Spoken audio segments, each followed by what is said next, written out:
moi, c'est un réel plaisir d'accueillir Emmanuel Falck, parce que il y a 3 ans, j'ai organisé un colloque. Oui, un colloque qui avait pour titre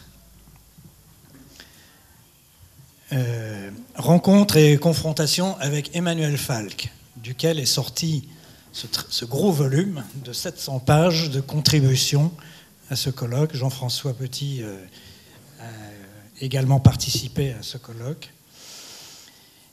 Et c'est un colloque qui s'est transformé carrément en débat et en disputatio, pour utiliser un terme que vous aimez bien. Et ça a été un moment exceptionnel.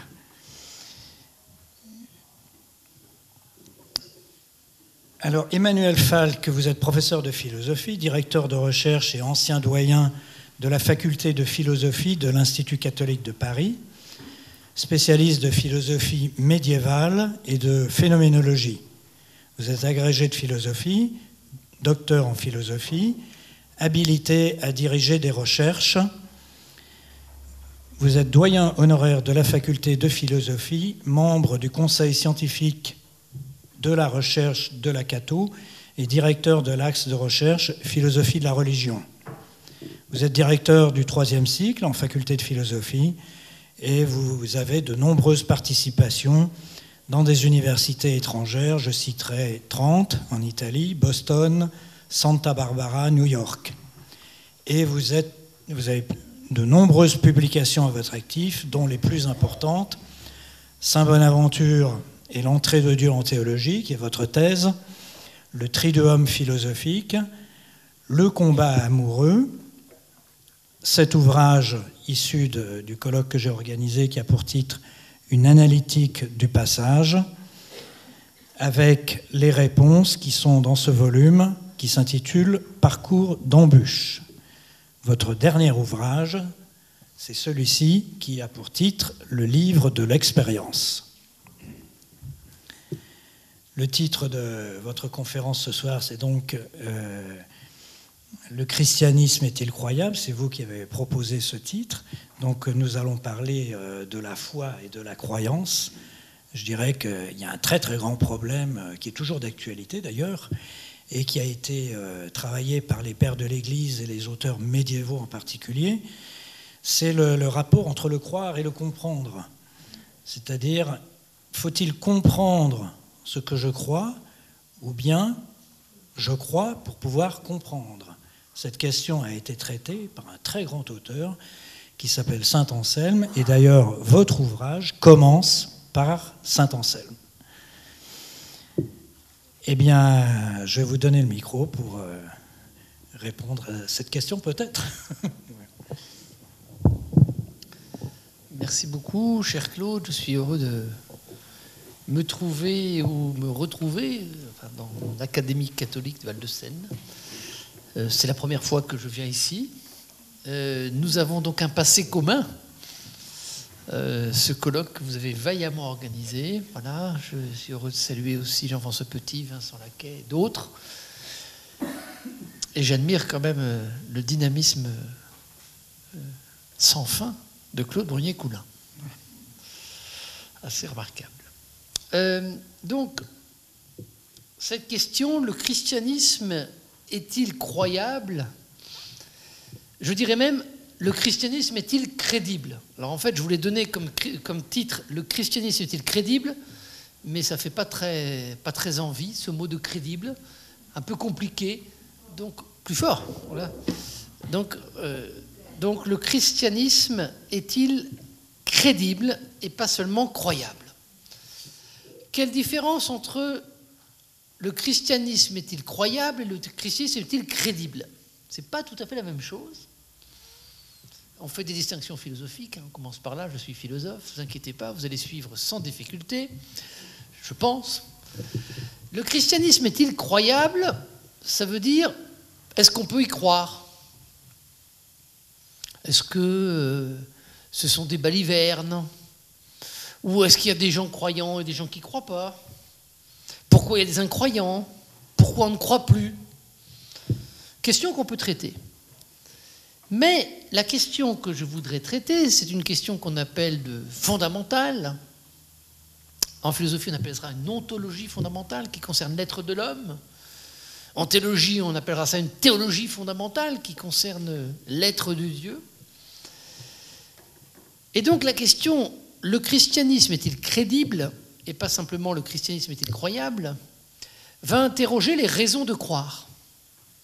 Alors c'est très ancien, toute la dogmatique, la théologie fondamentale naît de cette question qui est très importante d'ailleurs dans le catholicisme, de trouver des raisons de croire, ce que dit d'ailleurs l'épître de Saint-Pierre. On peut s'interroger pour se demander pourquoi faut-il développer des raisons de croire? Pourquoi venir à des conférences?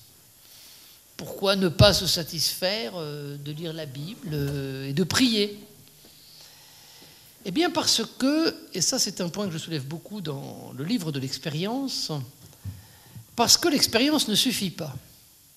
Ou plutôt, parce qu'on ne peut pas se fonder que sur sa propre expérience. Je sais que c'est à la mode de le dire, et ce livre commence par la formule « parler d'expérience », ce qui signifie que l'expérience est toujours éphémère. Ça peut être vrai avec Dieu. Un jour, on ressent une expérience, puis on ne la ressent plus. Ça peut être vrai dans une communauté. On a des expériences fortes, puis on ne sent plus d'expérience. Et puis, c'est certainement vrai dans un couple. De temps en temps, on sent l'expérience, il y a du vécu, et puis de temps en temps, on est là, et on se dit, bon, l'autre est toujours là, on se dit, tiens, t'es toujours là, bon. On fait ce constat que l'autre est un corps et pas seulement une chair. Bon, il peut être encombrant aussi, parfois, n'est-ce pas? Parfois, on est content, mais parfois, on se dit, tiens, toujours lui, toujours elle. Et que donc, à ce moment-là, quand l'expérience vécue est moins vécue, ou disons quand on la ressent moins, on prend conscience qu'on ne peut pas fonder notre vie sur des bons sentiments ou sur le sentimentalisme, et qu'on ne peut pas confondre la croyance avec un sentiment qui fait du bien. C'est bien quand le sentiment fait du bien, mais parfois il n'y a plus de sentiment, donc ça ne fait plus de bien. Et donc la question du crédible consiste à dire, mais comment vais-je continuer à croire? Comment vais-je continuer à vivre si je n'éprouve plus, si je ne ressens plus ce que pourtant j'ai éprouvé et qu'à ce moment-là a fait mon engagement, a fait ma vie? Voilà. Un prêtre, le jour de son ordination, quand il dit « me voici », c'est comme des époux qui disent « tu es ma femme pour toujours, tu es mon époux pour toujours », c'est formidable. Mais 10 ans plus tard, 15 ans plus tard, 20 ans plus tard, moi ça fait 32 ans plus tard, j'ai 4 enfants, bon, on n'éprouve plus forcément la même chose. Alors c'est là qu'intervient le crédible. Le crédible, c'est-à-dire les raisons de croire, ou plutôt les raisons d'avoir cru, c'est-à-dire les raisons qui font que, en dépit du fait que je ressens plus ou que je ressens moins, je demeure là où j'ai décidé d'être. Alors Saint Bernard, au sermon 50 sur le cantique, a une très belle distinction sur cette question du crédible et du croyable. C'est qu'il dit, il y a 2 sortes de charité. Vous savez que Saint Bernard, c'est le grand penseur de la charité dans le Cantique des Cantiques, le commentaire du Cantique. Et il nous dit, il y a la charité affective et la charité actuelle. La charité affective, c'est ce que je ressens, ce que j'éprouve. Alors ça arrive. Et Bernard de Clairvaux, qui sur ce point n'est pas très optimiste, dit, vous pouvez vivre, mes frères, de la charité affective, cela vous arrivera 3 à 4 fois dans votre vie. C'est pas beaucoup. Le reste du temps, dit-il à ses frères, cisterciens, vivez de la charité actuelle.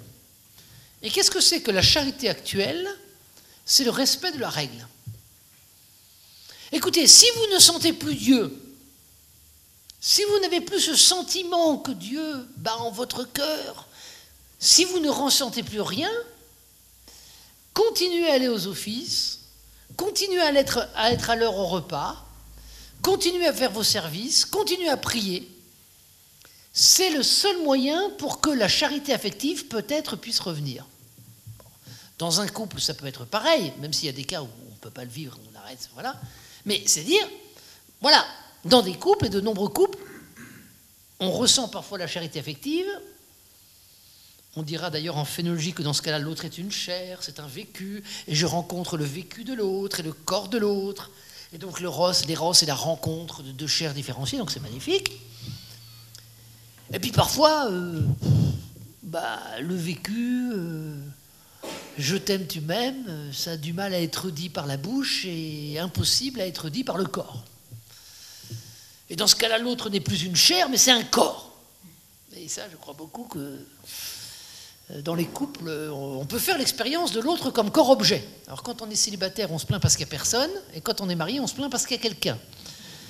Donc rien n'est parfait. Bon. Et donc, je dirais, c'est comme dans un couple. Suivons la charité actuelle. C'est-à-dire, il y a eu un engagement, demeurons fidèles dans cet engagement si on le peut. Parfois on ne peut pas, et ça peut arriver bien sûr. Et espérons que, en demeurant dans la charité actuelle, on puisse retrouver la charité affective. Ce qui veut donc dire que les raisons de croire, si importantes dans la philosophie, encore plus dans la théologie, ce n'est pas simplement une histoire de théologie fondamentale ou de dogmatique ou d'épître de Saint-Pierre. Alors bien sûr c'est ça, et si vous allez faire la théologie, on va vous raconter ça et on aura raison. Mais les raisons de croire, c'est parce que la raison est ce qui demeure quand l'affect passe. Je répète, la raison est ce qui demeure quand l'affect passe. Quand je vous dis que la raison est ce qui demeure quand l'affect passe, je ne suis pas en train de vous dire qu'il faut que vous deveniez des êtres rationnels, ni même que la raison est forcément ce qui nous définit en propre. Je dis simplement que les raisons de croire, les raisons d'être fidèle à un engagement, c'est ce qui demeure lorsque l'affect ou le sentiment qui fait que nous avons pris cet engagement n'est plus ressenti. Alors cette question essentielle du christianisme crédible et non seulement croyable est une question qui doit rejoindre notre temps. Pourquoi ? Eh bien parce que nous croyons dans un temps. Et depuis toujours, l'Église catholique a toujours été attentive à la transcription du message dans son temps. C'est ce qui fait d'ailleurs que des thèses assez compliquées, mais que certains connaissent, la démythologisation, la déhellénisation, ça c'est compliqué, mais l'idée par exemple qu'on puisse revenir à un texte indépendamment du judaïsme, qu'on puisse revenir à un texte pur indépendamment de l'hellénisme ou du monde grec, l'Église catholique dira non. Elle dira, on peut lire l'Écriture, mais à travers le magistère et la tradition. Alors quand on dit ça, c'est pas pour embêter les croyants ou les étudiants, ou pour imposer du magistère à coups de marteau, c'est simplement pour dire, on ne peut penser qu'à travers une tradition. Et que la tradition appartient à la pensée. Et que donc, on ne peut pas avoir accès à un texte pur. On ne peut pas avoir accès à une pensée pure. Normalement, vous ne pouvez pas ouvrir l'épître de saint Paul apôtre aux Éphésiens en disant que saint Paul vous a dit que ce soir. Tout simplement parce que l'épître de saint Paul apôtre aux Éphésiens n'est ni une épître ni de saint Paul ni aux Éphésiens. Ce qui est vrai. Vous me direz, ça n'empêche pas de dire que saint Paul me dit. Mais ça veut dire que l'accès au texte n'est jamais immédiat. Si, par exemple, vous voulez mettre tout en commun au XXIe siècle, ça n'a probablement pas grand-chose à voir que de mettre tout en commun au 1er siècle. Parce que le rapport au monde de l'argent n'est absolument pas le même. Ça ne veut pas dire que le texte ne me parle pas, mais ça veut dire que d'une certaine manière, je n'ai pas d'accès direct aux choses et que donc je dois penser à travers une culture.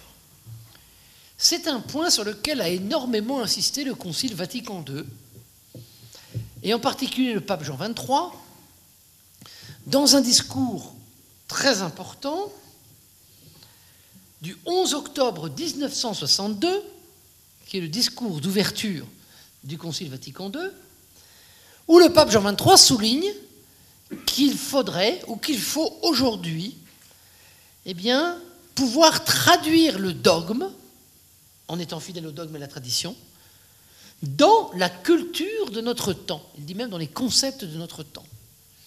En disant cela, il n'est pas nouveau. Il dit ce que la théologie a toujours fait, à savoir vivre dans une culture et transformer une culture. Alors, si l'on accepte d'entrer dans cette voie d'un christianisme crédible et non seulement croyable, c'est-à-dire dans une voie dans laquelle on va chercher des raisons de croire, disons donc que c'est déjà bien si nous avons des raisons de croire et que l'apologétique est dépassée. Alors je dis ce que ça veut dire, l'apologétique est dépassée. L'apologétique, c'est la défense et l'illustration de la foi. Et ça a été très important pendant la fin du XIXe siècle, une bonne moitié du XXe siècle. Il y a une très belle lettre d'ailleurs de Maurice Blondel qui s'appelle « La lettre sur l'apologétique » et qui est le premier à expliquer qu'il faut comprendre ceux à qui l'on parle pour leur parler. Mais dans l'apologétique, quand on veut défendre et illustrer la foi, on a la conviction qu'on a raison et que l'autre a tort. Ou je dirais, on a la conviction qu'on a à apprendre quelque chose de l'autre, mais qu'il n'a rien à m'apprendre. Le croyant est converti, le croyant est convaincu qu'il doit transformer l'athée, mais il est convaincu que l'athée qui est dans l'erreur n'a rien à lui transformer, à le faire bouger. Donc on est dans une situation non dialogale. Alors ça n'existe pas. Une situation non dialogale, c'est que si vous voulez que l'autre il transforme, il faut peut-être que vous acceptiez de vous transformer. Il faut peut-être accepter, comme dit le théologien Eberhard Jungel, que l'homme puisse exister sans Dieu, sans être contre Dieu. Vous avez autour de vous et dans votre famille, peut-être ici, j'espère ici aussi, des gens qui ne croient pas en Dieu. Ils ne sont pas forcément contre Dieu aujourd'hui. Ils ne sont pas contre vous. Ils vous disent, si c'est bien pour vous de croire, vous n'avez qu'à croire. Et ce n'est pas parce qu'ils ne croient pas en Dieu qu'il n'y a pas de sens à leur vie. Il n'y a pas votre sens à leur vie. On trouve beaucoup de personnes, et heureusement, d'humains, qui vont vous dire que quand ils seront morts, ils seront morts. Je crois d'ailleurs qu'il y en a beaucoup plus qui pensent ça que plutôt qui pensent à la résurrection, quand même, aujourd'hui en France. Voilà. Et si vous les écoutez bien, ils vont vous dire, mais c'est justement parce que je vais mourir que ma vie a un sens. Alors vous dites, ah ben non, moi ma vie a un sens parce que je vais ressusciter. Mais non, il dit, je vais mourir. Il dit, mais tant que je ne suis pas mort, j'ai quelque chose à faire, parce que je ne suis pas mort. Ils vont vous dire, comme Pascal, on met de la terre sur la tête et on voilà pour jamais. C'est-à-dire, un jour, je vais pourrir, ça va finir, on va pourrir. On va être de l'humus, mais bien pourrir. Tant que je ne suis pas pourri, excusez-moi les jeunes filles, mais ça va finir comme ça pour vous aussi, vous êtes là en philo, et vous avez de la chance de le savoir. Vous ne direz pas en partant que vous ne le savez pas, vous le savez. Vous allez pourrir. Bonne nuit. Non, mais vous allez pourrir, mais c'est parce que vous savez que vous allez pourrir qu'aujourd'hui vous dites, ah, je ne suis pas encore pourri. Alors vous faites quoi tant que vous n'êtes pas pourri? Bon. On peut mourir n'importe quand. Ça, c'est le philosophe. Donc on n'est pas mort, et tant qu'on n'est pas mort, et moi, on peut très bien se dire, j'ai quelque chose à faire de ma vie parce que je ne suis pas encore mort. Vous comprenez ce que je veux vous dire, c'est que ce n'est pas parce qu'on ne croit pas en Dieu qu'on n'a pas de sens à sa vie. Et un des grands malheurs, c'est que tous ceux qui croient en Dieu, ils pensent que les gens n'ont pas de sens en leur vie parce qu'ils n'ont pas leur sens. Alors comprendre que quelqu'un qui ne croit pas en Dieu peut quand même avoir un sens à sa vie, qui n'est pas mon sens, ça va déjà me faire comprendre qu'en l'écoutant, je vais pouvoir me transformer. Et me dire, par exemple, et qu'est-ce que serait ma vie sans Dieu? Ben, vous savez, dans le judaïsme, si votre vie sans Dieu, c'est rien, vous n'êtes rien. Parce que dans le judaïsme, l'homme sans Dieu qui n'est pas contre Dieu, c'est très important parce qu'il aime l'humanité, il aime la terre. Et même chez Thomas d'Aquin. Si Dieu n'est là que pour combler vos manques, qu'est-ce que c'est que Dieu? C'est quoi? Ah ben je vais pas bien, il me console. Mais c'est pas suffisant. Dieu n'est pas là que pour combler vos manques, car Dieu nous a donné une capacité à nous de combler nos propres manques. D'où l'importance de la distinction du psychologique et du spirituel sur laquelle insiste tant l'Église aujourd'hui. C'est que si quelqu'un, un croyant, a des problèmes psychologiques, il peut très bien demander à Dieu de le guérir, mais Dieu, il a son boulot, c'est spirituel. Donc il faut faire son travail psychologique sur soi-même. Dieu n'est pas de l'ordre du besoin, il est de l'ordre du désir. Ce que nous explique très bien Emmanuel Lévinas. Dieu, il ne vient pas combler des manques. Dieu, il est un plein, il est un plus. Je n'ai pas dit que c'était un plus facultatif, mais j'ai dit que Dieu était de l'ordre du désir, du davantage, comme dit Ignace de Loyola dans les exercices spirituels. En ce sens, eh bien, l'apologétique, c'est-à-dire la défense et l'illustration de la foi, n'a de sens que si la vérité que je porte est celle que je veux imposer à autrui. Je pense que nous sommes dans un monde où la chose n'est plus possible. Ce qui ne veut pas dire que nous sommes dans un monde impossible, dans tous les sens du terme, qui ne peut pas exister et impossible à vivre. Alors, nous sommes donc obligés, si on veut comprendre comment le christianisme peut être crédible, j'ai beaucoup travaillé là-dessus, pour essayer de montrer que le christianisme n'était pas Harry Potter. C'est presque comme ça qu'on pourrait résumer le trivium philosophique. Vous connaissez bien, c'est-à-dire, il traverse les murs. Vous êtes d'accord, il traverse les murs. C'est bizarre quand même. Il apparaît déguisé en jardinier. Bon, quand quelqu'un est déguisé en anniversaire, on le reconnaît quand même. Puis on le reconnaît à sa voix. Il est au bord d'un lac, ou sur la rive. Il y en a 2 qui le reconnaissent, ou 3, puis les autres ne le reconnaissent pas. C'est un peu bizarre, quoi, tout ça. En plus, il marche sur les eaux. Alors, vous savez, c'est difficile quand même, le christianisme crédible. Sans compter que les chrétiens ont des interprétations parfois d'un primaire extraordinaire. Ils vous expliquent que c'est plus difficile d'entrer dans le royaume de Dieu qu'un chameau d'entrer par le chat d'une aiguille. Et ils imaginent une aiguille avec un chameau qui rentre dans le trou d'une aiguille. C'est quoi ce christianisme des chameaux qui rentrent dans les trous des aiguilles? Les enfants font ça, alors que l'aiguille, c'est la porte de Jérusalem qui est la plus petite, que le chameau ne peut pas rentrer par la porte de Jérusalem qui est la plus petite chargée, qu'il faut donc décharger le chameau pour passer la porte de l'aiguille. Mais jamais il a été écrit qu'il fallait faire passer des chameaux dans les trous des aiguilles. Voilà. C'est comme le passage de la mer Rouge, Moïse avec son bâton, qui taperait tout d'un coup et les eaux qui se séparent. On représente ça, il y a des films magnifiques là-dessus. Moïse, c'est la puissance absolue. On pourrait faire des films. Alors que le passage de la mer Rouge, on le sait, c'est le Mont Saint-Michel. C'est le Mont Saint-Michel, on le sait. C'est-à-dire qu'il faut passer au bon moment. Alors qu'on puisse relire cheval et cavalier, la mer les a engloutis, ça c'est très bien. Parce qu'on est passé au bon moment. Calcul ou pas calcul. Enfin, c'est pas les eaux qui sont ouvertes comme ça. Et heureusement pour le christianisme. Même saint Augustin a beaucoup insisté là-dessus. Il dit, vous savez, les miracles, et Thomas d'Aquin, ils sont jamais contre nature. Il dit, c'est tout simplement une accélération de la nature. Alors là, bon, bah oui, changer l'eau en vin à Cana. C'est quand même bizarre. Saint Augustin vous dit, mais oui, comment on fait du vin? Avec de l'eau. L'eau tombe de la pluie, elle tombe dans les raisins, et on fait mûrir les raisins, et ça devient de l'alcool, et ça devient du vin. Donc, à Cana, il a accéléré le processus. Mais c'est un processus naturel. On multiplie des pains. Bah oui, parce qu'on fait du pain avec du pain.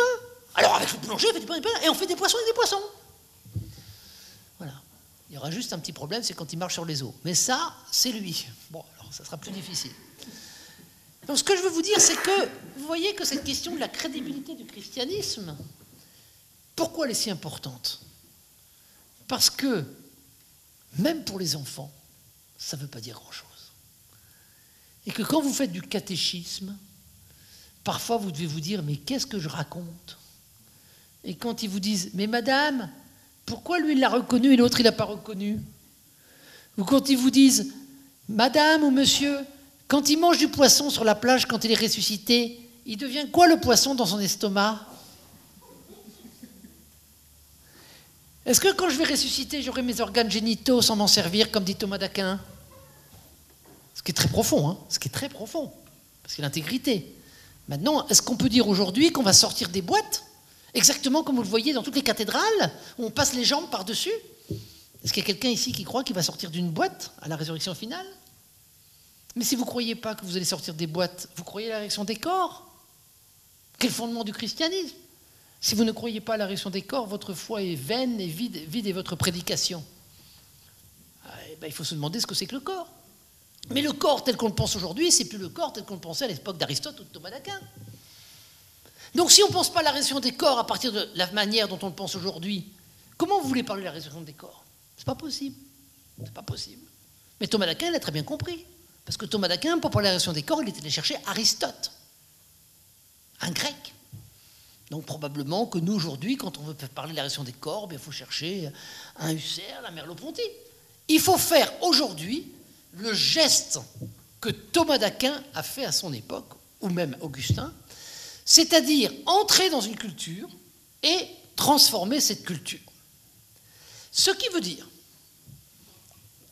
que si on accepte que le christianisme soit crédible et qu'il entre dans une culture et qu'il transforme une culture, on ferait bien de ne pas commencer par condamner la culture. Vous comprenez ce point? C'est-à-dire que si vous dites « Ah non, la culture, c'est dramatique, ce qui se passe aujourd'hui, c'est dramatique », vous faites du christianisme quoi? Un îlot de réaction par rapport à un monde que vous condamnez. Cette position qui consiste à condamner le monde comme mauvais et à se définir soi-même comme bon, c'est une position qui a eu cours dans l'histoire, qui s'appelle le manichéisme. Je signale que saint Augustin a été manichéen pendant 10 ans, platonicien pendant 2 ans, puis chrétien. Et saint Augustin a eu bien du mal à sortir de cette position, ce petit le sait bien, il connaît ça par cœur, mais bien du mal à sortir de cette position pour dire Dieu créa et il vit que cela était bon. Et quand il crée l'homme, Adam et Ève, il dit que c'est très bon. Donc Dieu n'a jamais dit que le monde n'était pas bon. Il n'a jamais dit que le corps, c'était pas bon. La preuve, c'est qu'il s'est fait corps. Il n'est pas venu dans une poubelle. Voilà. Ah, si vous dites que le corps, c'est pas bon, pourquoi il se fait corps? Le corps, c'est bon. Glorifiez Dieu par votre corps, dit même saint Paul. Même si la chair est une manière fermée de vivre son corps. Alors, qu'en est-il de ce monde contemporain? Eh bien, je voudrais vous citer une phrase d'Emmanuel Kant, un philosophe du XVIIIe siècle, qui écrit dans un livre qui s'appelle « La religion dans les limites de la simple raison ». C'est un livre de 1793. Ça va très très mal, mais alors je vous assure, beaucoup plus mal qu'aujourd'hui. Ne vous inquiétez pas, il y a des époques qu'elle est beaucoup plus mal qu'aujourd'hui. Pourquoi? Parce que le 21 janvier 1793, Louis XVI est guillotiné.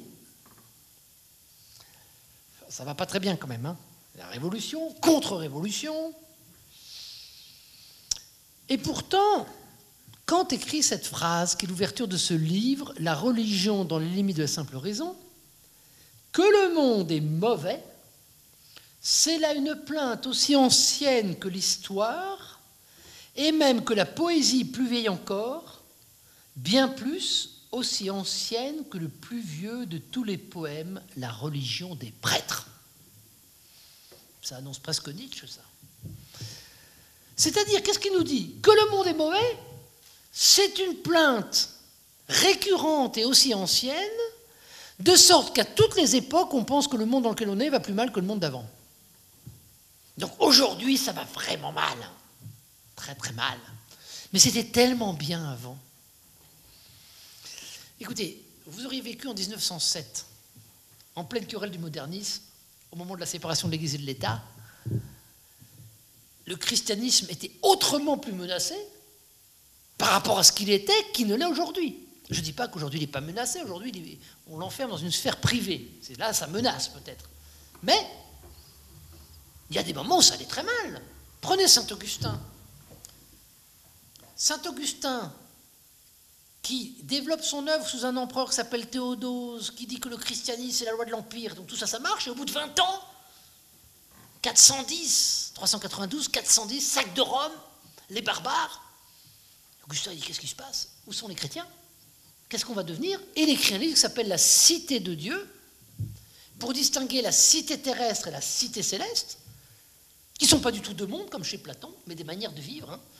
La cité terrestre, l'amour de soi jusqu'au mépris de Dieu. La cité céleste, l'amour de Dieu jusqu'au mépris de soi. Qu'est-ce que ça veut dire? Ça veut dire que la cité, c'est une manière de vivre. C'est comme ça que le christianisme est sauvé. Saint Augustin a sauvé le christianisme parce qu'il l'a attaché au cœur de l'homme et non pas à une terre. Même pas la terre de Rome. Puis après, vous savez, ça va être la chute de Rome. Et après, c'est terminé. Il n'y a plus de chrétiens en Occident pendant un certain temps, jusqu'à ce qu'ils reviennent avec Charlemagne. Mais il n'y a pas grand-chose entre-temps, du point de vue du christianisme lui-même. Donc, c'est des époques où le christianisme va mal, ou va très mal. Il y en a eu dans le passé, pire probablement qu'aujourd'hui. Et Blondel, probablement, était un penseur catholique dans une époque probablement plus difficile qu'aujourd'hui, je pense. Ce qui est intéressant aussi, c'est que le pape Jean XXIII, dont je vous parlais, eh bien lui-même, il dit, ça suffit de dire que le monde va mal et que nous, on va bien. Voilà ce qu'il dit dans l'ouverture du Concile Vatican II. Il arrive souvent dans l'exercice quotidien de notre ministère apostolique que nos oreilles, avec un grand N, je ne vais pas dire un grand N, soient offensées en apprenant ce que disent certains, qui, bien qu'enflammés de zèle religieux, je pense que le pape François serait tout à fait d'accord avec tout ça, manquent de justesse, de jugement et de pondération dans leur façon de voir les choses. Dans la situation actuelle de la société, ces chrétiens trop zélés ne voient que ruine et calamité. C'est le pape qui parle. Hein. Ils ont coutume de dire que notre époque a profondément empiré par rapport au siècle passé. Ils se conduisent comme si l'histoire était maîtresse de vie, comme si elle n'avait rien à leur apprendre, les conciles d'autrefois, comme si tout autrefois était parfait.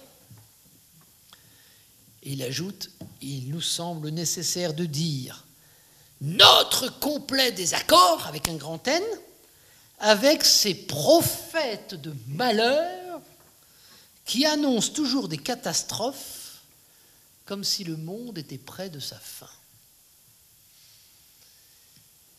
Vous savez, quand vous écoutez des prédications, des sermons, il faut toujours se demander comment ça commence. Je dis ça aussi s'il y a des prêtres ici. Est-ce qu'ils commencent en disant « le monde va mal et moi je vais bien » C'est quand même assez souvent. Donc tout va mal, mais nous, on va bien. C'est le petit reste d'Israël qui a sa vocation, qui va sauver le monde. Et plus il est persécuté, et plus il est sûr de sa vérité. Puisqu'il est persécuté, c'est une possibilité. Et là, vous avez condamné le monde par avance. Et vous faites du christianisme un message qui n'est qu'une contre-culture. Le pape François n'est pas pour la contre-culture. Soit vous dites, le monde est ce qu'il est, ça c'est assez jésuite, et discernons dans le monde pour regarder ce qu'il y a de l'ivresse, ce qu'il y a de bon grain, et essayons de participer à cette culture du monde. J'ajoute que cette idée selon laquelle on dirait que le monde va mal, ou tout le monde dirait que le monde va mal, c'est une idée que Nietzsche lui-même a critiquée, d'Ainsi parlait Zarathustra, dans un magnifique texte qui s'appelle « Les prédicateurs de mort ». Alors moi je trouve ça extraordinaire de penser que le pape Jean XXIII parle des prophètes de malheur et que Nietzsche parle des prédicateurs de mort, et qui disent la même chose. Je lis Nietzsche, il y a des prédicateurs de mort, et la terre est pleine de gens à qui l'on devrait prêcher de renoncer à vivre. Voilà. Alors question, est-ce qu'on est des prédicateurs de mort? Eh bien, il y a un philosophe contemporain important, maintenant, Michel Foucault, qui nous dit que la philosophie est une activité de diagnostic. Voilà. Et il nous dit, il faut diagnostiquer le présent. C'est-à-dire dire en quoi notre présent est différent de notre passé et savoir quelle est la tâche qui lui est maintenant assignée. Voilà, c'est ça. Ce n'est pas de l'apologétique. Je ne suis pas en train de défendre le christianisme contre des gens qui l'attaqueraient, parce que là, je suis défensif. C'est tout simplement le fait de dire, je vais diagnostiquer le présent à la lumière du passé pour voir effectivement comment, eh bien, éclairer par le passé le présent pour ouvrir un avenir. Alors, je voudrais développer simplement 2 points durant cette conférence. C'est déjà beaucoup. Un premier point qui va être un point, on va essayer de voir le cadre de la culture contemporaine, du monde dans lequel on vit, et comment se produit dans le christianisme la transformation de la culture. Parce que si on ne fait pas ce diagnostic, on ne peut pas savoir dans quoi. Ici, il faut évangéliser le monde contemporain, et qu'on ne sait pas ce qu'est le monde contemporain, on ne sait pas comment on va évangéliser le monde contemporain. Bien. Et puis, dans un deuxième temps, quand on aura vu ce cadre, un genre de cadre au salut, eh bien, on pourra essayer de voir ce que peut signifier, alors, l'annonce de la foi, ou comment la figure d'un sauveur, tel qu'il est décrit dans le christianisme, qu'on appelle le Christ, peut prendre corps aussi dans le monde contemporain. Alors, je dirais d'abord, dans le cadre général dans lequel nous vivons, qu'il y a 2 manières de considérer ce cadre et qu'il y a 2 manières d'être en rapport avec ce cadre, cette structure du monde. Une première manière, qui est celle que j'ai adoptée dans ma vie pendant 15 ans, à peu près. J'ai changé, d'ailleurs au colloque, il y a beaucoup de gens qui m'ont dit « Ah, mais vous avez changé, pourquoi vous avez changé? Vous étiez bonaventurien, vous êtes devenu thomasien. » Bon, voilà, j'ai changé, mais il faut changer dans la vie. On peut avoir des périodes. La première manière, c'est le mode de la rupture. Mode de la rupture qui consiste à dire donc que le monde décline et que il faut trouver, face à ce déclin, une nouvelle proposition ou une autre proposition qui nous fasse sortir du déclin. Des philosophes le savent ici, cette position s'enracine en fait chez Martin Heidegger.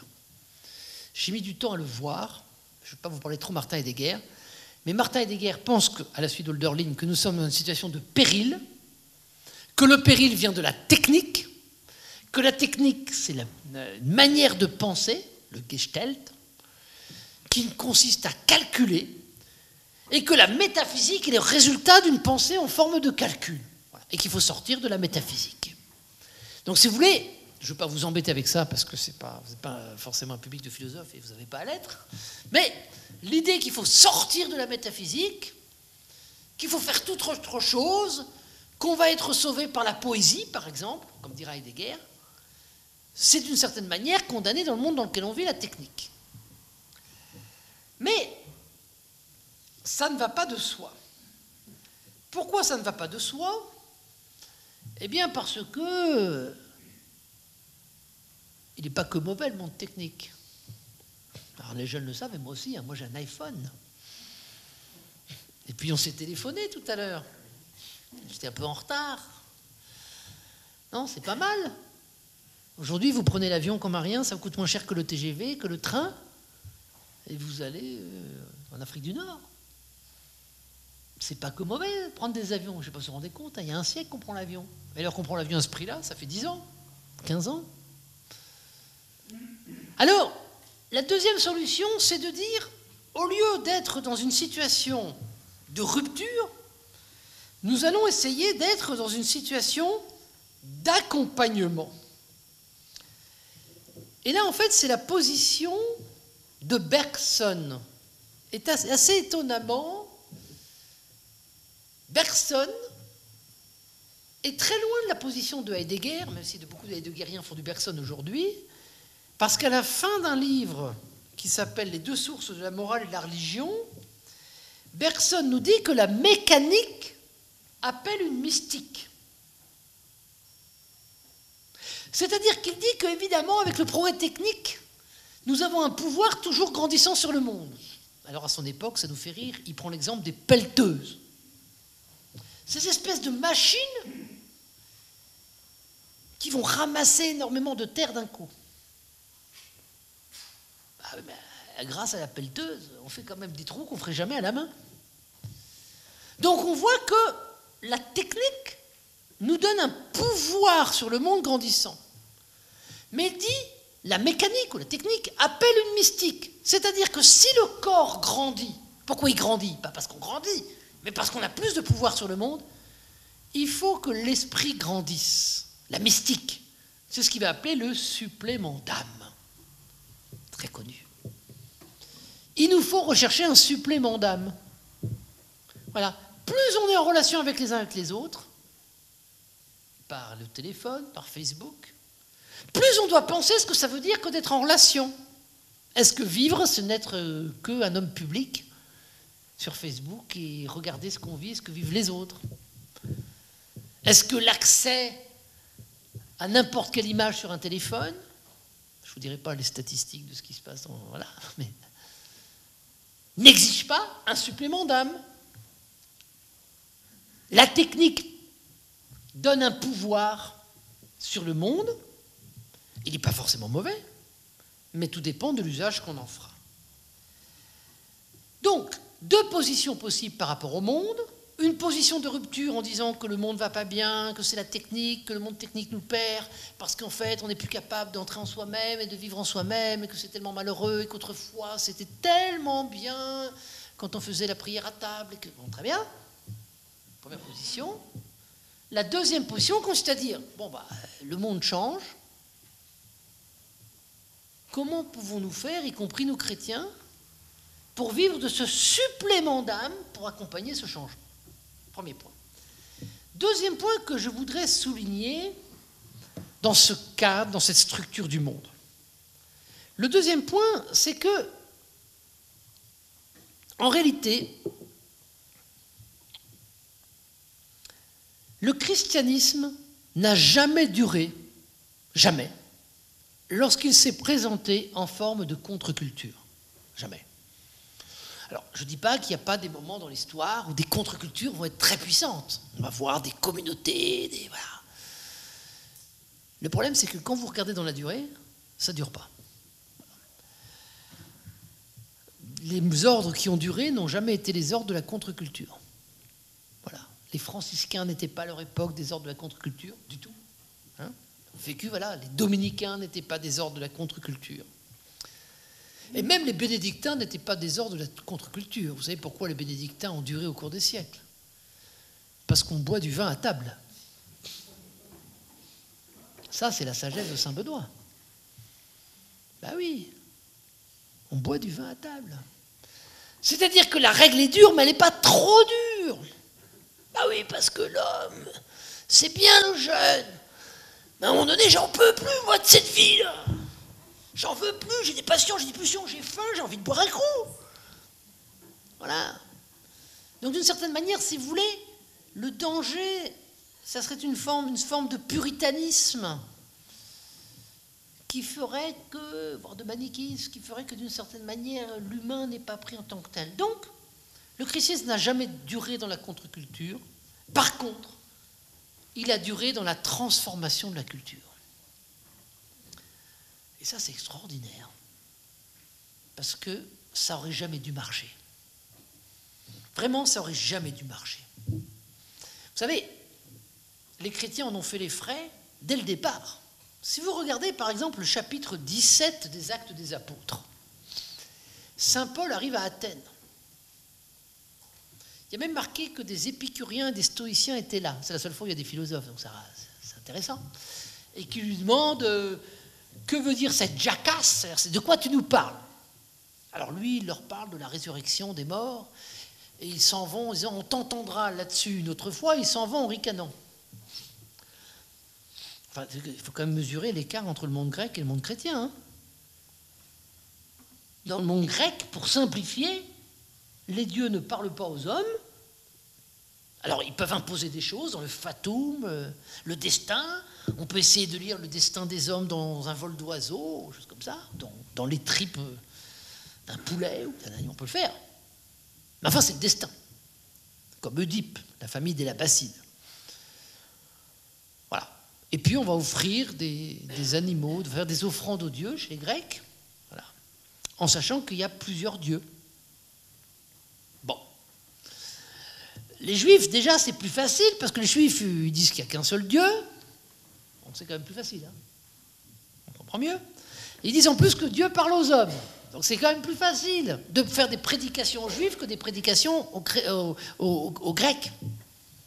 D'ailleurs, quand Paul va prêcher auprès des Juifs à Jérusalem, à la synagogue, il est marqué à plus de 2 fois que plus de 500 frères à la fois l'ont suivi. Donc c'est beaucoup. Hein. 500, c'est pas mal. Vous parlez, il y en a 500 qui viennent, c'est pas mal. En leur disant que le Messie qu'ils attendent, il est déjà venu, bon, ça marche. Mais alors, quand il dit à des Grecs la résurrection des morts, là, ils disent, attends, je ne comprends pas très bien. Ton Dieu, là, il parle aux hommes? Ah oui, il parle aux hommes. Ah, c'était comme un juif, toi. Bon. Mais ton Dieu qui parle aux hommes, donc déjà c'est compliqué, il est un ou les trois? C'est du monothéisme ou c'est du polythéisme? Je suis juif, c'est du monothéisme. Mais enfin, ils sont 3. Ils sont 3 en un. Oh. Vous comprenez, hein, on a le choix entre le polythéisme grec et le monothéisme juif. Alors, cette espèce de magouille, là, mélange entre 2 cultures, c'est quoi ça? Et il dit, oui, mais attendez, il n'y a pas que ça. Hein.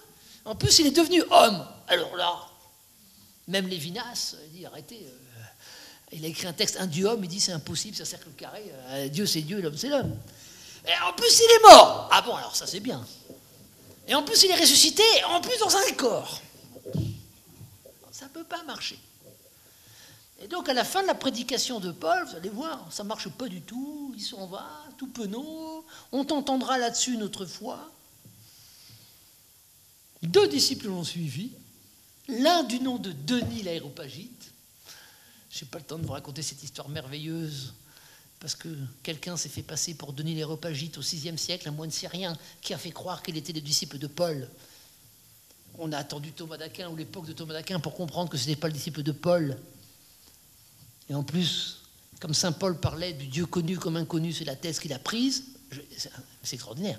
Et en plus, il dédicace son texte, la théologie mystique, à Timothée. Or, Timothée à Jérusalem, et on savait que Timothée qui était à Jérusalem allait rejoindre saint Paul qui était à Athènes, et que donc on peut très bien comprendre que c'est Timothée le chef de la communauté, et donc il dédicace au chef de la communauté. Donc on a dit, Denis l'Aréopagite, c'est le premier père de l'Église. Formidable, l'an 50. Le problème, c'est qu'il cite des conciles de 325. Alors Thomas d'Aquin, il s'est commencé à se dire, ouh, il y a même consubstantiel au père chez Denis. On dit quand même... En l'an 50, il était très fort. Hein. C'est magnifique, c'est une supercherie magnifique. Après, on a cru que c'était l'évêque Denis, enfin, tout ça. Tout le monde a cherché. Vous imaginez l'énigme. C'est qui? Un moine syrien, à l'époque de Sainte-Sophie, caché dans le désert, qui n'avait pas le droit de mettre son nom, qui s'est fait passer pour Denis. C'est pour ça qu'on l'appelle le pseudo-Denis. Ou le Denis pseudo-Aréopagite, parce que ce n'est pas le Denis converti par saint Paul. Bon, cette petite histoire, elle vous montre que ce n'est pas simple du tout. La transformation du christianisme. Alors vous savez, on a 2 solutions. Soit on dit, bon ben c'est trop compliqué tout ça, alors le christianisme, c'est une autre culture. Le christianisme, c'est de l'araméen, le Christ il parlait araméen, donc on n'a qu'à tous parler araméen. On vous dit, écoutez, à l'église on vous dit ceci est mon corps, on vous dit le corps de Christ, vous mangez et vous dites amen, ça veut dire d'accord, et vous dites que vous n'êtes pas des cannibales. Tous les dimanches ou tous les jours, vous n'êtes pas des cannibales. Mangez le corps du Christ. Saint Augustin dit, mais c'est quoi? C'est la fureur. Et même Thomas d'Aquin va dire dans la Somme théologique, c'est très important pour la conservation des espèces, il va dire que Dieu, dans sa grande bonté, a voulu que le corps du Christ ne devienne pas de la viande, parce que ça reste du pain, ou que le sang du Christ ne devienne pas du sang. Ah, quand vous buvez, c'est quand même du vin. Hein, donc ça s'appelle la conservation des espèces, Un, pour ne pas paraître ridicule aux yeux des païens. Dieu, deux, pour ne pas dégoûter les croyants. Mais enfin, vous mangez quand même le corps du Christ. On va dire, ah oui, on va dire, ah ben non, mais attendez. Ça, j'ai fait tout un livre là-dessus. Vous mangez le corps du Christ? Ah oui, mais il faut quand même regarder dans la Bible, vous savez. Le corps du Christ, en fait, c'est une traduction. Alors, Corpus Christi, est-ce que c'est sarx? Est-ce que c'est soma? Et puis on va dire, mais en fait, ça vient de l'hébreu, bassar, la chair. Et la chair, c'est le tout de l'homme. Alors quand vous mangez le corps du Christ, c'est le Christ lui-même qui vient en vous. C'est joli, mais vous ne mangez plus son corps. Comme les ancêtres, bah, tu revis en moi. Le protestantisme pense ça, mais pas le catholicisme. Alors il va falloir penser le corps du Christ en disant, bah, qu'est-ce que c'est que le corps aujourd'hui? Ce n'est que si je sais ce qu'est le corps aujourd'hui que je vais comprendre ce que je mange quand je dis le corps du Christ. Donc ce que je veux vous dire, c'est que c'est quand même très compliqué, le christianisme. Hein. On croit que c'est simple, mais c'est très compliqué. Alors, je vais juste vous donner un tout petit exemple de Saint-Augustin, mais simplement pour vous dire comment Saint-Augustin est un modèle de transformation de la culture. Et là-dessus, j'ai un débat avec Jean-Luc Marion très sévère, parce que lui, il pense que Saint-Augustin, il est sorti de la métaphysique, il est sorti de la philosophie, sorti de la culture, alors que moi, je pense qu'il a transformé la culture. Je prends un exemple. Celui que je viens de prendre, c'est dans le traité de la Trinité Saint-Augustin, au livre 5 et au livre 7. Saint-Augustin se dit la chose suivante. Bon, il faut quand même que je pense Dieu trois en un.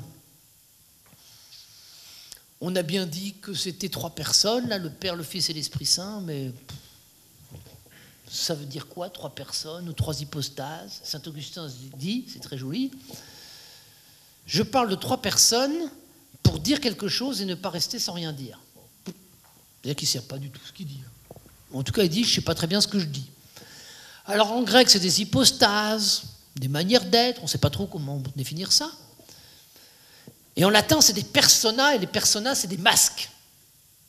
Alors, coucou, je suis Père, coucou, je suis Fils, coucou, je suis Esprit Saint. Ça ne marche pas très bien non plus, quoi. On ne va pas dire que quand même c'est trois rôles. C'est pas Dieu qui prend des rôles, un jour il prend le rôle du Père. Non, non, c'est des personnes. Alors Saint-Augustin va dire, mais comment on fait pour penser de ce que ça veut dire? Eh bien Saint-Augustin, au lieu de se dire, je vais revenir à la culture du Christ, ou je ne sais pas quoi, il se dit, il faut que je regarde ce que c'est dans la culture. Alors il dit, non, moi ce que je sais, c'est que le monde est fait, dit-il, parce que la logique d'Aristote est arrivée jusqu'à lui. Le monde est fait de substances et d'accidents. C'est un peu compliqué. La substance, c'est la chose elle-même, et ce à quoi elle rapporte, le verre. Et les accidents, ça n'a rien à voir avec les accidents de voiture. Hein. Ce sont les propriétés de la chose qui peuvent changer. Est-ce que le verre est plein? Est-ce que le verre est vide? Est-ce qu'il est posé sur la table? Est-ce qu'il est posé sur le sol? Est-ce qu'il est grand? Est-ce qu'il est petit? Est-ce qu'il est lourd? Est-ce qu'il est léger? Est-ce que je le vois maintenant? Est-ce que je le vois demain? Et donc, il va dire, il y a une première catégorie, la substance, ce qu'est la chose, et puis des catégories contingentes, accidentelles. La quantité, combien? La qualité, comment? Quantité, qualité, la relation. Quantité, qualité, relation, lieu, temps. Modalité. Donc, j'ai la substance, ce qu'est la chose, le verre ne cessera jamais d'être le verre, et il est là. Mais après, il y a toutes ses propriétés. Alors, il se dit, bon alors, comment je vais faire pour la Trinité? Le Père, le Fils et l'Esprit Saint. Première solution. Je prends la substance. Ce sont trois substances. Le Père, le Fils et l'Esprit Saint. Ça ne marche pas, dit saint Augustin. Pourquoi ça ne marche pas? Parce que si je fais ça, j'ai trois dieux. Alors, ça a été fait au début de l'Église catholique, ça s'appelle l'arianisme. Arius qui a dit, mais j'ai compris, c'est du tritéisme, votre truc. Il y a trois dieux. En fait, on en avait quand même beaucoup, nous les Grecs et les Romains, vous avez réduit à trois, c'est pas mal. Ça, c'est polythéisme. Bon. La deuxième solution, elle considère, non, en fait, ça ne marche pas avec la substance, donc je vais prendre les accidents, les autres. Alors, quantité, qualité, comment est Dieu, etc. Et puis il va dire, non, ça ne marche pas, ça s'appelle le modalisme. C'est-à-dire, en fait, le Père, le Fils et l'Esprit Saint deviennent des modalités, coucou c'est moi, des masques, ça ne marche pas. Alors c'est là l'instant de la cruciale décision. C'est dans un chapitre d'un de mes livres qui s'appelle « Dieu, la chair et l'autre » sur Augustin. L'instant de la cruciale décision. Soit saint Augustin dit « Bon, ben ça ne marche pas, la culture grecque. Je ne peux pas parler du christianisme. Alors je vais revenir à l'hébreu, il ne le connaissait pas, mais enfin bon, ou je vais parler autrement. » La deuxième solution, ça va être de dire, c'est ça le génie de saint Augustin, il va dire non. Je vais penser le christianisme dans ces catégories-là, mais il faut que je les transforme. Il y a une phrase ultérieure à saint Augustin qui va être prononcée par Boès, qui n'est pas tout à fait un père de l'Église, Boès, mais qui est un penseur du christianisme, et qui dit dans son propre traité de la Trinité, à laquelle il ne croit pas mais qu'il pense, il dit « Toutes les catégories changent de sens lorsque nous les appliquons à Dieu. » Toutes les catégories changent de sens lorsque nous appliquons à Dieu. Dieu est un pouvoir transformant de la culture. Il peut transformer la culture. Alors saint Augustin, il va dire, bon, bah, je ne peux pas prendre la substance parce que j'ai 3 dieux. Je ne peux pas prendre les accidents parce que c'est du modalisme, Dieu souffre, ça. Alors il va dire, j'ai une idée tellement géniale. Je vais prendre la 4e catégorie, extraction. Substance, quantité, qualité, relation, lieu, temps, modalité. Substance, quantité, qualité, relation. Je prends la 4e, la relation, extraction, transfert, je la mets à la première place. C'est ça qu'a fait le christianisme. Le christianisme a mis la relation en lieu et place de la substance. Ce qu'a fait le christianisme, ça a été de dire Dieu est relation. Alors quand il comprend ça, il dit, bah oui, le Père, le Fils et l'Esprit Saint, c'est 3 êtres, mais pas 3 êtres autonomes comme des substances, c'est 3 êtres en relation. Parce que c'est leur relation qui fait leur être. Ah oui, c'est comme dans une famille, c'est comme dans un couple. Hein? On n'est pas père parce qu'on engendre, mais c'est parce qu'on engendre qu'on est père. Une formule de Bonaventure. On n'est pas père parce qu'on engendre, c'est parce qu'on engendre qu'on est père. On n'est pas, bonjour, je suis père, la preuve c'est que je vais avoir un jour un enfant. Ben non, tant que vous n'êtes pas d'enfant, vous n'êtes pas père, vous n'êtes pas mère. Vous devenez père et mère le jour où vous avez engendré. C'est la relation qui vous rend père et mère. De même que ce n'est pas le corps qui fait l'amour, mais c'est l'amour qui fait le corps. Ah, le corps fait l'amour, oui, ben ça c'est facile, hein, tout le monde sait faire, mais bon, c'est pas si compliqué. Les animaux savent faire, et les hommes savent être des bons animaux parfois, ou des mauvais animaux. Hein. Parfois ils sont très mauvais, bestiaux, mais parfois ils sont pas mal. Mais ce n'est pas le corps qui fait l'amour, c'est l'amour qui fait le corps. C'est-à-dire que c'est la relation qui fait le corps à corps. Donc, la relation devient première. Ça va être tellement important que Thomas d'Aquin va dire plus tard, dans la Somme théologique à la question 27, sur la Trinité, que Dieu est relation subsistante. C'est-à-dire que c'est toujours une relation. Voilà, Dieu est relation. Et Thomas d'Aquin va même dire, c'est génialissime, créatio est relatio. La création est une relation. On est loin du produit manufacturier, la création. Dieu dit, je pense une chose, je dis, ça, non. Dieu dit, et cela fut, parce que ce qui est dépend de lui. Adam et Ève dépendent de lui. Et je terminerai même en disant, nous sommes à l'image de Dieu, parce que puisque Dieu est relation, Père, Fils, Esprit Saint, nous sommes relation. Alors, dans le cours de l'histoire, la personne va devenir l'être en relation, ou l'être autonome chez Kant. Ce petit exemple est fondamental, pourquoi ? Parce qu'il nous permet de montrer ce qu'est la crédibilité du christianisme, qui ne consiste pas à se battre contre une culture, mais à transformer la culture de l'intérieur. Et d'ailleurs, ça commence très tôt, avec le concile de Nicée. Dieu né de Dieu, lumière, etc. Né de la lumière, vrai Dieu du vrai Dieu, engendré, non pas créé, ça marche, c'est du Saint Jean, de même nature que le Père, et par lui tout a été fait, de même nature. Consubstantiel, homoousios, mais dit, il n'existe pas ce mot dans la Bible, hein. Homoousios, c'est un mot grec. C'est-à-dire, de même nature que le Père. C'est-à-dire, le christianisme, et en particulier le catholicisme, se fonde, et c'était très bien montré par Bernard Sesboué dans un beau livre qui s'appelle Jésus-Christ dans la tradition de l'Église, se fonde sur le c'est-à-dire. Comment on transcrit le monde dans la culture contemporaine. Vous comprenez qu'il faut comprendre la culture.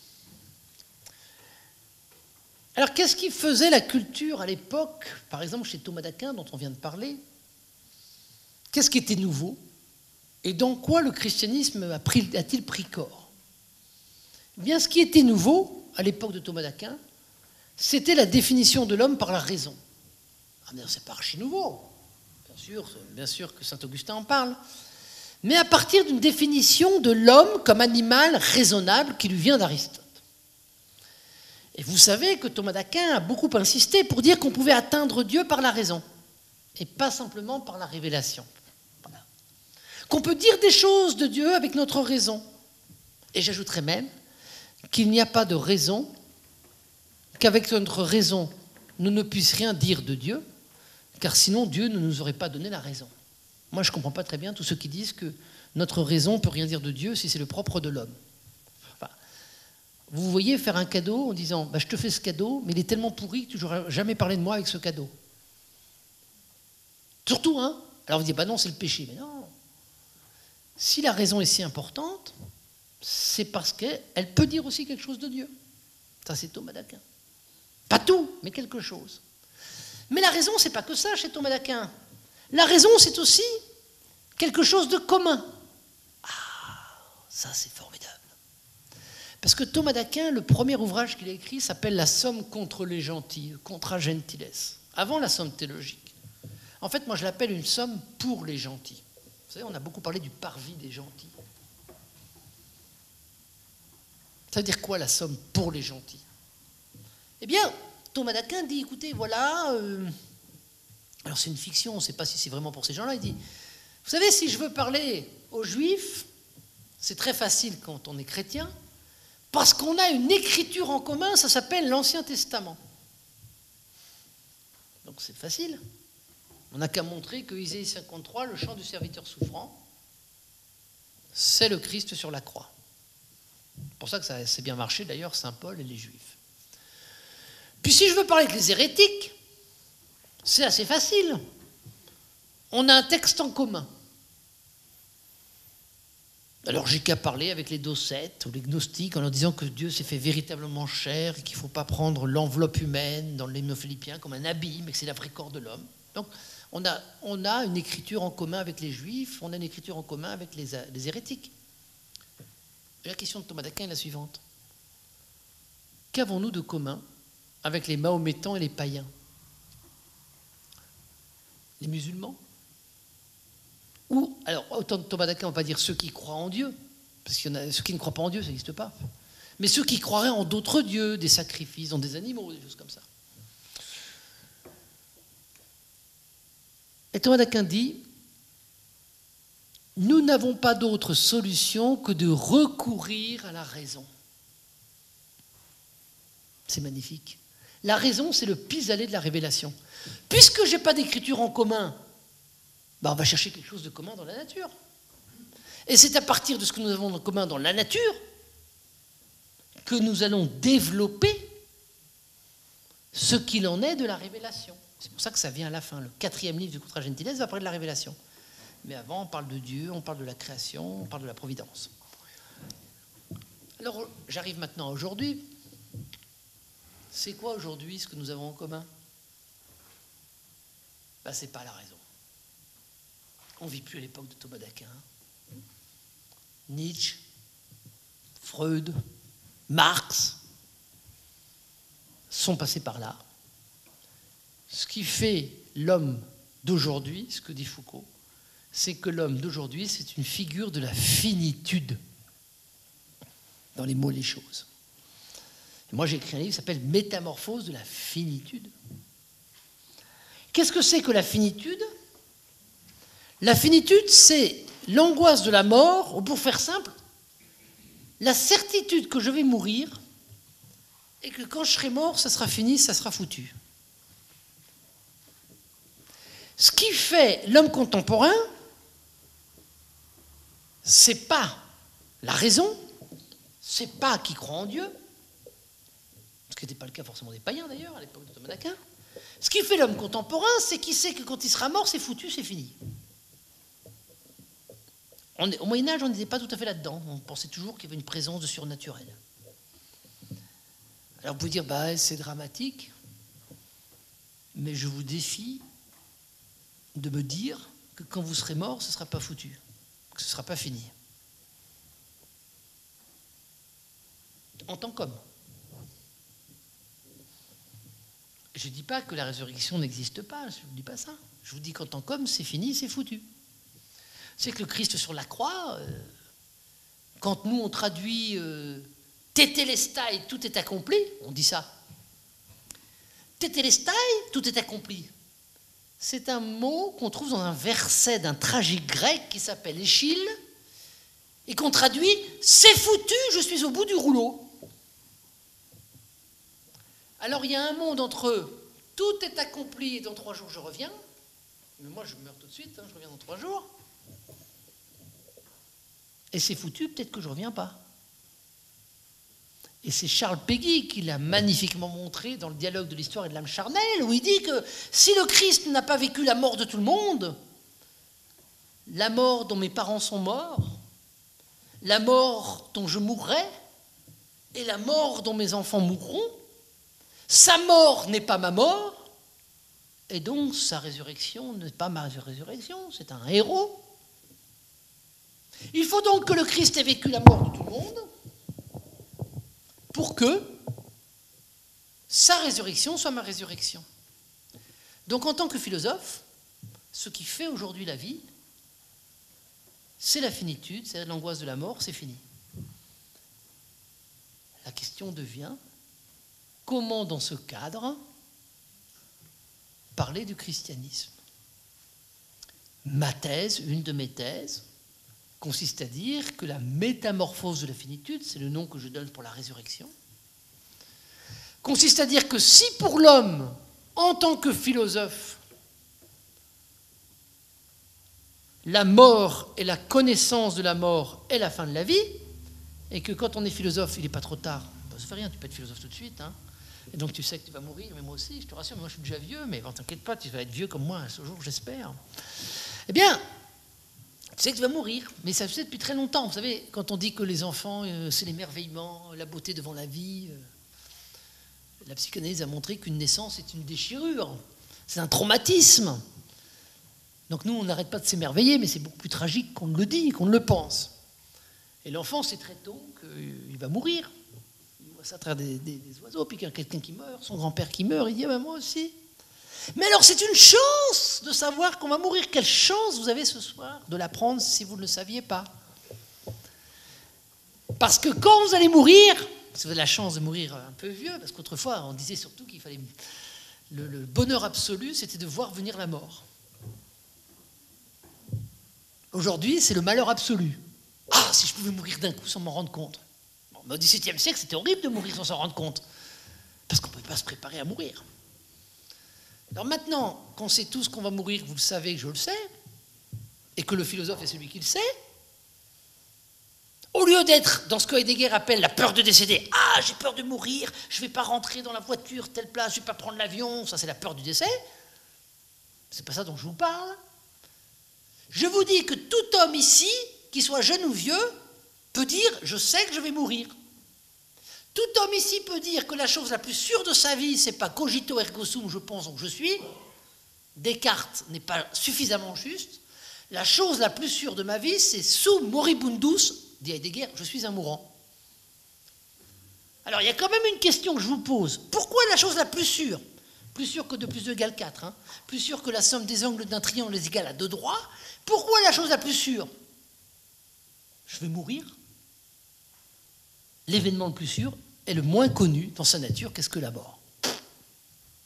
Pourquoi la chose la plus sûre dans son événement, dans son fait, est la moins connue dans sa nature? C'est quand même bizarre que le plus certain soit le moins connu. Ben, c'est comme ça. Et c'est ce qui fait la philosophie, c'est ce qui fait le mystère de l'homme, c'est ce qui fait qu'on est un être de question. On a cette chance de savoir qu'on va mourir, et le sachant, de s'interroger sur le sens de notre vie. C'est une chance absolue. Et tout le christianisme est pris là-dedans. Alors je termine en disant, vous allez dire c'est dramatique. Ben non, c'est pas dramatique parce que le Christ lui-même est allé jusque-là. Et je crois que le Christ, c'est celui qui est allé jusqu'au bout de l'angoisse de la mort. Non seulement parce que pendant toute sa vie, il savait qu'il allait mourir et qu'il disait que parce que je sais mourir, il est arrivé ceci et cela, mais parce qu'il s'est peut-être même posé la question du sens de sa vie. Ils m'ont tous abandonné.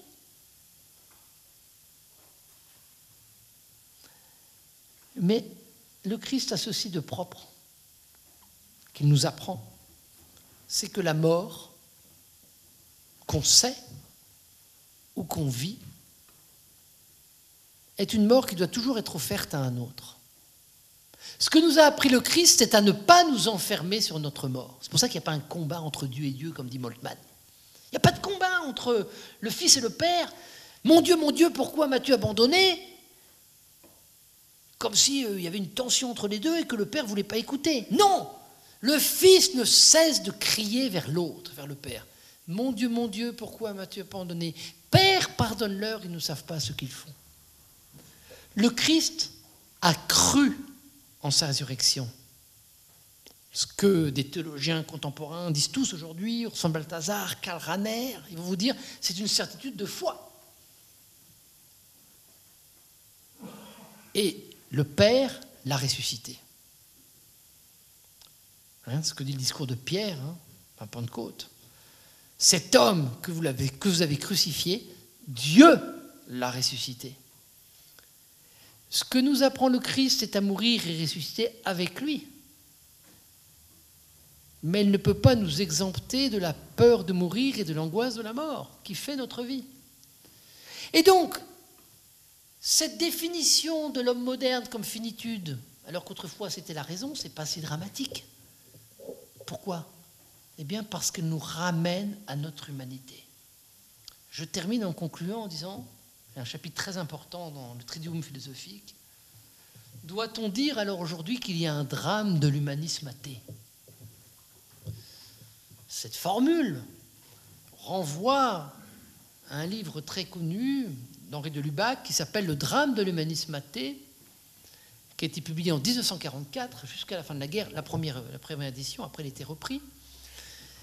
Et Henri de Lubac a vraiment permis à la pensée chrétienne de faire un pas supplémentaire que Maurice Blondel avait déjà commencé en tant que philosophe, qui consiste à dire on ne peut pas condamner sans connaître. Et donc, il faut quand même penser qu'en 1944-1945, de Lubac écrit un chapitre sur Marx, le marxisme, le communisme, un chapitre sur Freud, la psychanalyse, et un chapitre sur le positivisme, Auguste Comte, et qui dit on doit comprendre. Mais, à l'époque de Lubac, comme pour Thomas d'Aquin, c'est une somme contre les gentils, on doit comprendre pour leur dire qu'ils ont tort. C'est quand même le drame de l'humanisme athée. Mais aujourd'hui, on n'est plus dans la situation d'Henri de Lubac. Et il y a une question qu'un philosophe qui s'appelle Maurice Merleau-Ponty a posée à Henri de Lubac lors de sa leçon inaugurale au Collège de France. Question que j'aime beaucoup, alors il ne le cite pas, mais on voit que c'est lui. Il dit « Pourquoi, pour les chrétiens, tout non-théisme est-il toujours interprété comme un athéisme ou un antithéisme? Pourquoi, pour les chrétiens, tout non-théisme est toujours interprété comme un athéisme ou un antithéisme? Pourquoi, pour les chrétiens, quelqu'un qui ne croit pas en Dieu ou qui ne parle pas de Dieu, non-théisme, est toujours contre Dieu? Vous comprenez ou pas?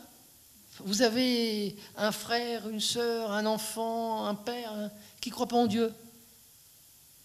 Et vous, parce que vous croyez en Dieu, t'es contre le Dieu auquel je crois. Mais il n'est pas contre. D'ailleurs, il veut bien que vous croyiez. Il dit, bah vas-y, crois toi. T'as qu'à croire. Moi, je ne crois pas. Alors, si vous pensez que ça veut dire, ah, bah, il faut que tu crois au Dieu auquel je crois, vous voulez le réduire à vous-même. Voilà. Et alors, nous sommes dans une nouvelle situation, aujourd'hui, que j'appelle la situation de l'athéisme cohérent et non plus de l'athéisme virulent. L'athéisme virulent, c'était l'athéisme de Sartre, par exemple, qui était très proche de Merleau-Ponty. Mais Merleau-Ponty n'est jamais entré là-dedans. L'athéisme cohérent, c'est des gens qui vous disent « on peut vivre sans Dieu ».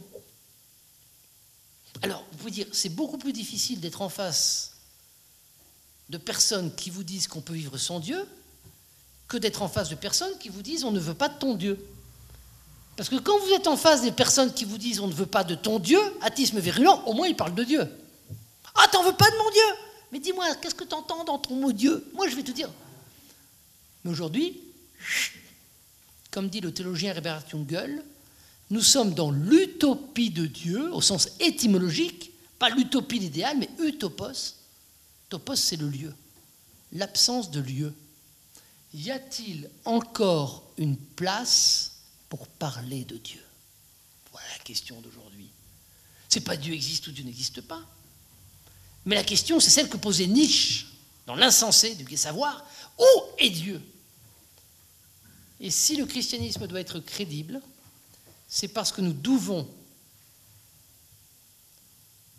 comprendre les mots de notre culture, comme ça s'est fait du temps de Thomas d'Aquin avec la raison, comme ça s'est fait du temps de saint Augustin avec la Trinité, et comprendre comment le christianisme a le pouvoir de transformer cette culture. En ce sens, le christianisme crédible, c'est un christianisme qui me donne des raisons de croire et qui me permet de durer dans la foi quand je ne la ressens plus. Le christianisme crédible, c'est un christianisme qui donne un vocabulaire à la culture dans lequel Dieu va pouvoir nous parler. Quant au christianisme croyable, laissons-en la charge à Dieu. C'est Dieu qui convertit les cœurs. Donc, d'une certaine manière, si déjà nous pouvons développer un christianisme crédible, dans un nom commun de la culture, ce sera beaucoup, et c'est la condition pour que le christianisme devienne croyable. Je vous remercie.